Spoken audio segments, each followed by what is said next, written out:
வணக்கம். இந்தியாவில் வேறு எந்த ஒரு மாநிலத்திலும் பார்க்க முடியாத ஒரு சம்பவத்தை கேரளாவில் இந்த எலெக்ஷன் டைமில் பார்க்க முடியும். டெமோக்ரஸியோடைய அந்த பியூட்டி, மக்களாட்சியின் அந்த அழகை அங்கே பார்க்க முடியும். அதுக்கு பேர் தான் கலாஷக்கொட்டு.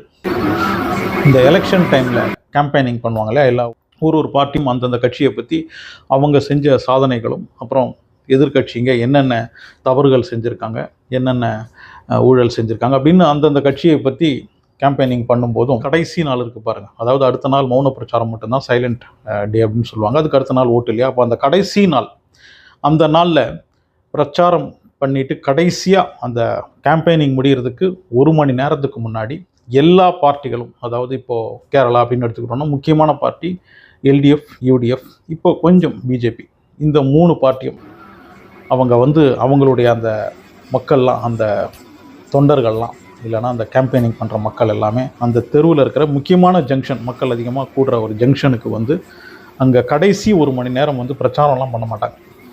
டான்ஸு, பாட்டு, மேளம்னு அடித்து சந்தோஷமாக ஆடி பாடி தீர்த்து அந்த பிரச்சாரத்தை முடிப்பாங்க.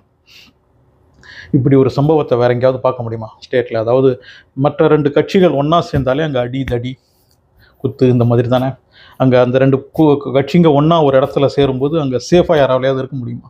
ஆனால் கேரளாவில் அதை பார்க்க முடியும். இந்த கலாஷக்கொட்டு அப்படின்ற அந்த கடைசி 1 மணி நேரம் இருக்குது பாருங்கள் கேம்பெயினிங்க்கு. அங்கே பெண்கள்லாம் நடுவில், அத்தனை கட்சிகளுக்கு நடுவிலையும் டான்ஸ் ஆடுவாங்க, தைரியமாக ஆடுவாங்க. அவங்க அவ்வளவு சேஃப், யாருக்கும் எந்த பிரச்சனையும் இருக்காது, எந்த கட்சிக்காரங்களும் அடிச்சுக்க மாட்டாங்க. ஈவன் பிஜேபி, எல்டிஎஃப் இருக்கும், யூடிஎஃப் இருக்கும், எல்லா கட்சியிலிருந்தும் கிட்டத்தட்ட 100கணக்கான மக்கள் இருப்பாங்க. அவங்கெல்லாம் அங்கே சேர்ந்து நின்று அந்த ஜங்ஷனில் ஆட்டம் பாட்டம்னு டான்ஸ் ஆடி அந்த கலாஷக்கொட்டை முடிப்பாங்க. அதை பார்க்குறதுக்கு அவ்வளோ அழகாக இருக்கும். இந்த நார்த் இந்தியாவிலலாம் இந்த ஒரு மோசமான ஒரு அரசியல் ஒன்று பண்ணுறாங்க பாருங்க. அவங்களுக்கெல்லாம் இந்த கேரளாவில் இருக்கிற அந்த கலாஷக்கொட்டை கூட்டிகிட்டு காட்டினா போதும். அப்போ தெரியும் அவங்களுக்கு இந்த டெமோக்ரஸியின் பியூட்டி என்ன, படித்தவர்களின் அரசியல் எப்படி இருக்கும் அப்படின்றத அவங்களுக்கு புரிய வைக்கலாம். இதுதான் அரசியல். இங்கே கட்சிகளுக்கு உள்ளதான் போட்டியே தவிர மக்களுக்குள்ளே கிடையாது. அந்த கட்சிக்குள்ளே போட்டி, அந்த கட்சி வர எந்த கட்சி ஜெயிக்கணும் அதுதான் போட்டியே அங்கே, அதுதான் அங்கே பிரச்சனையே. மற்றபடி மக்களுக்குள்ளே பிரச்சனை கிடையாது. அதை தான் அந்த கலாஷக்கொட்டில் நம்ம பார்க்க முடியும். எல்லா கட்சிகளும் ஒன்றா இருப்பாங்க, எல்லா கட்சியை சேர்ந்தவங்களும் ஒன்றா இருப்பாங்க. போட்டி அவங்களுக்குள்ள ஒரு மணி நேரத்துக்கு முன்னாடி வரைக்கும் கேம்பெயின் பண்ணியிருப்பாங்க. இந்த கட்சி அப்படி, அந்த கட்சி அப்படின்னு கேம்பெயின் பண்ணி முடிச்சுட்டு அந்த கடைசி 1 மணி நேரம் அதுக்கு கேம்பெயினிங்கெல்லாம் கிடையாது. அங்கே பிரச்சாரத்துக்கு அங்கே ஒரு இதுவும் கிடையாது.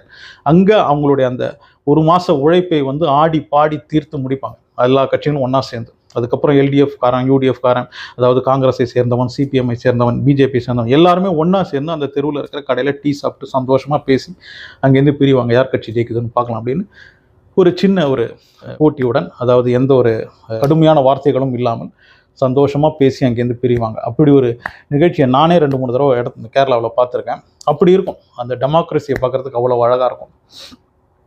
அது நம்ம தமிழ்நாட்டில் கூட கிடையாது. இந்த கலாஷக்கொட்டு அப்படின்றது கிடையாது. அது இருக்கணும். அது அப்போ தான் மக்களுக்கு புரியும். இங்கே போட்டி ஒருபோதும் 2 மனிதர்களுக்குள்ளே கிடையாது, இல்லைன்னா அந்த கட்சியின் சேர்ந்த தொண்டர்களுக்குள்ளே கிடையாது, அந்த கட்சியுடைய தொண்டர்களுக்குள்ளே கிடையாது. இங்கே போட்டி அப்படின்றது யார் அடுத்த ஆட்சிக்கு வரணும், எந்த கட்சி வரணும், அவ்வளோதான்.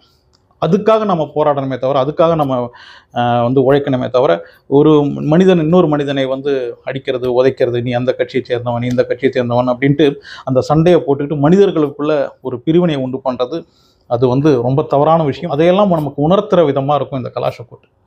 அவ்வளோ டெமோக்ரஸியோடைய ஒரு பியூட்டி அவ்வளோ அருமையாக இருக்கும். அதை பார்க்குறதுக்கு நிறைய பேர் கூடுவாங்க. கலாஷக்கொட்டு, அதாவது எலெக்ஷனை பொறுத்த வரைக்கும் எல்லா கட்சியை சேர்ந்தவங்களும் ஓட்டு போடுறது வேறு வேறு கட்சிக்காக இருக்கும். ஆனால் அந்த கலாஷக்கொட்டு அப்படின்னும் போது அந்த தொகுதியில் இருக்கிற எல்லாருமே அந்த ஜங்ஷனுக்கு சேர்ந்துருவாங்க. அதை பார்க்குறதுக்கு, அந்த பாட்டை பார்க்குறதுக்கு, அங்கே அடிக்கிற அந்த மோளத்தை பார்க்குறதுக்காக, மக்கள் ஆடி பாடி சந்தோஷமாக இருக்கிறத பார்க்குறதுக்கு கூட்டம் அவ்வளோ சேருவாங்க. அவ்வளோ நல்லாயிருக்கும் அதை பார்க்குறதுக்கு. ஒரு விழா கோலம் போன்றிருக்கும். அத்தனை கட்சிகளும் ஒன்றா ஆடுறது எப்படி இருக்கும் பாருங்கள். வேறு எங்கேயாவது அந்த மாதிரி பார்க்க முடியுமா? 2 கட்சி ஒன்றா சேர்ந்தால் என்ன நடக்கும்ல? 2 கட்சியை சேர்ந்த தொண்டர்களும் ஒன்றா சேர்ந்தா. படித்தவர்களின் அரசியல் அப்படின்வாங்களே, அது கேரளாவுக்கிட்ட நம்ம கண்டிப்பாக கற்றுக்க வேண்டிய ஒரு விஷயம். அது அந்த கலாஷக்கொட்டு. எனக்கு இன்னொரு பயமும் இருக்குது. இதுவரைக்கும் கேரளாவை சிபிஎம், அதாவது கம்யூனிஸ்ட் பார்ட்டி, காங்கிரஸ் பார்ட்டி, இதை தான் மாறி மாறி ஆண்டுகிட்டு இருந்தது. ஒருவேளை இப்போ சமீபத்துலலாம் அப்படி ஒரு வாய்ப்பு இல்லை, ஒருவேளை பிஜேபி கையில் ஒரு முறை ஆட்சி போச்சுன்னு வச்சுக்கோங்களேன், அப்புறம் இந்த கலாஷோ கூட்டு அதுக்கெல்லாம் வாய்ப்பே கிடையாது. அது இதெல்லாம் தடை, இதெல்லாம் மக்கள் ஒன்றா கூடுறாங்க, அங்கே வந்து பிரச்சனை நடக்கும் அப்படி இப்படின்னு சொல்லி அப்படி ஒரு அந்த டெமோக்ரஸியோடைய அந்த பியூட்டியை வந்து சிதைச்சிருவாங்க. அதை தானே செஞ்சுக்கிட்டு இருக்காங்க மொத்தமாகவே. ஸோ ஒரே ஒரு வேண்டுதல் தான் கேரளாவை பொறுத்த வரைக்கும், அட்லீஸ்ட் அந்த அழகை பார்க்குறதுக்காக, அந்த மக்களுடைய அந்த மக்களாட்சியின் அழகை பார்க்குறதுக்காகவாவது பிஜேபி கேரளாவில் வரக்கூடாது. அப்படி வந்ததுன்னா அந்த கலாஷ கொட்டு அப்படின்றது அதுதான் கடைசி கலாஷ கொட்டாக இருக்கும். பிஜேபி ஒரு முறை ஆட்சிக்கு வந்ததுன்னா கண்டிப்பாக இதெல்லாம் தூக்கிடுவாங்க. எதுக்கு மற்ற கட்சியெல்லாம் வந்து ஆடணும், நாம் மட்டும் ஆடினா போதும், நாம் மட்டும் ஆடி பாடி முடிச்சுட்டு போயிடலாம் அப்படின்ற மாதிரி டெமோக்ரஸியை சிதைக்கிறது தான் அவங்க முக்கியமான வேலையே இல்லை. ஸோ இப்போது கடைசியாக நேற்று கேரளாவில் நடந்த அந்த ஒரு நிகழ்ச்சி, அந்த கலாஷ கூட்டெல்லாம் பார்க்கும்போது இது தொடர்ந்து இருக்கட்டுமே கேரளாவில். ஒன்று சிபிஎம் வரட்டும், இல்லைன்னா காங்கிரஸ் வரட்டும், பிரச்சனை கிடையாது. மக்கள் எவ்வளோ சந்தோஷமாக இருக்காங்க, அங்கே போட்டியே அங்கே 2 கட்சிக்குள்ளே தான், மக்களுக்குள்ளே எவ்வளோ சந்தோஷமாக இருக்காங்க அப்படின்ற அந்த ஒரு விஷயத்தை பார்க்கும்போது இனிமேல் பிஜேபிலாம் வந்தால் இது இருக்காதே அப்படின்ற ஒரு அதை நினச்சி பார்க்கும்போதே ரொம்ப கஷ்டமாக இருந்தது. கேரளா மக்கள் அப்படிலாம் செய்ய மாட்டாங்கன்னு நினைக்கிறேன். என்னதான் இருந்தாலும் படித்தவங்க இல்லையா, கரெக்டாக செஞ்சுருவாங்க. அதுதான் இந்த கலாஷ கொட்டை பற்றி உங்கள்கிட்ட சொல்லணும் அப்படின்னு இருந்தது. அது எல்லா ஸ்டேட்லேயும் அது வந்தால் நல்லாயிருக்கும். ஆனால் அதுக்கேற்ற மாதிரி அந்த மக்களுக்குள்ளே அந்த பக்குவம் இருக்கணும். எல்லா ஸ்டேட்லேயும் வந்ததுன்னா அப்புறம் ஒருவேளை கலாஷ கொட்டு நம்ம ஸ்டேட்லேயும் வைக்கலாம் அப்படின்னு சொல்லிட்டு இப்போ யூபியிலலாம் கொண்டு வச்சாங்கன்னா அங்கே அப்புறம் அது ஒரு பெரிய கலவரமாக தான் முடியும். அதுக்கு மக்கள் அதுக்கேற்ற மாதிரி படித்திருக்க வேண்டும், அந்த கல்ச்சர் இருக்கணும்.